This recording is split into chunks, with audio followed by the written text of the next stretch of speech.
Section 151 CPC 1908 the Code of Civil Procedure 1908।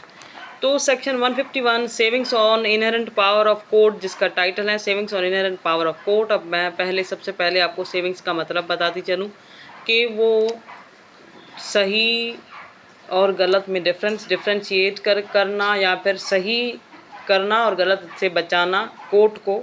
अब ये कैसे हैं, जैसे कि on inherent power of court.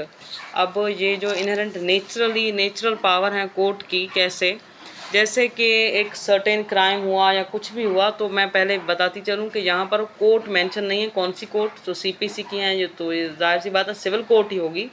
तो किसी सिविल कोर्ट के पास एक मैटर आया है, मगर वो मैटर जो है वो कहीं और सिविल लॉ में कहीं और मेंशन नहीं है, तो फिर कोर्ट जो है वो अगर उसका अल्टरनेट वे ना हो तो court the presiding officer of the court और द जजेस are the interpreter of the law, तो वो इंटरप्रेट करेंगे, जाहिर सी बात है।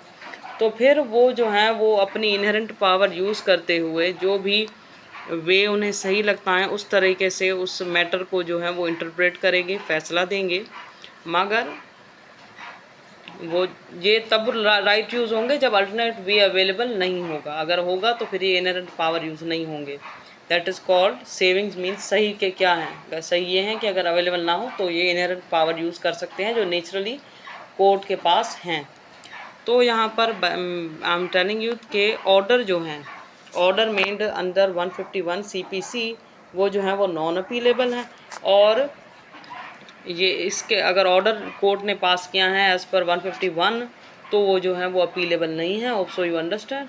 और ये बहुत ही आसान सेक्शन था, मैंने समझा दिया आपको कि इनहेरेंट पावर में नेचुरली जो पावर हैं मगर कोर्ट के पास, मगर ये पावर तब कब यूज़ होंगे जब अल्टरनेट वे अवेलेबल नहीं होगा, तब यह सेक्शन या what's ever part of law available नहीं होगा या उस कंसर्न में कोई लॉ अवेलेबल नहीं होगा। Hope so you understood. Do follow, like, share and subscribe.